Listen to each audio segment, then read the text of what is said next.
கந்தன் என்ற திருப்பெயரை சொன்னால் வந்த வினையும் வருகின்ற வல்வினையும் கலங்கி நம்மை விட்டு விலகும். செந்தூர் வேலவா என்று சொல்லி முருகன் ஓடி வருவான். தீவினை ஒருபோதும் நம்மளை தீண்டாது. முருகனுக்கு மாலை போடாமல் விரதம் இருப்பதற்கான வழிமுறைகளை பற்றி தான் இப்போ நம்ம பார்க்க போகிறோம். தினமும் ஒரு வேளை உணவை தவிர்த்து விரதம் இருக்கலாம். காலை மாலை 2 வேளையும் குளித்துவிட்டு அருகில் இருக்கும் கோவிலுக்கு சென்று அல்லது வீட்டிலேயே முருகனுக்கு பூஜை செய்ய வேண்டும். ஒரு வேளை குளித்தா கூட போதியும். வீட்டிலே சுத்தபத்தமாக இருங்க. மனதால் முருகனை நினைத்து தினமும் தவம் இருப்பது போல் அவரது நாமங்களை சொல்லிக்கொண்டே இருக்க வேண்டும். முருகப்பெருமானின் மூல மந்திரமான ஓம் சரவண பவ நமக என்ற மந்திரத்தை மனதிற்குள்ளே சொல்ல வேண்டும்.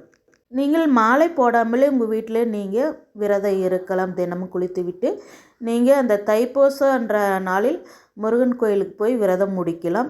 உங்கள் வீட்டில் முன்னால் முடிஞ்சால் நெய்வேத்தியம் படைங்க. இல்லைன்னா கூட கற்பூர ஆராதி காட்டி நீங்கள் தினமும் சாமி கும்பிடலாம். இது ஒன்றும் தப்பே இல்லைங்க. நாங்களே எங்கள் வீட்டில் இப்படி தான் செய்வோங்க. முடியாத பட்சத்தில் நம்ம சேனலை சப்ஸ்கிரைப் பண்ணுங்கள், லைக் பண்ணுங்கள் பிடிச்சிருந்தா.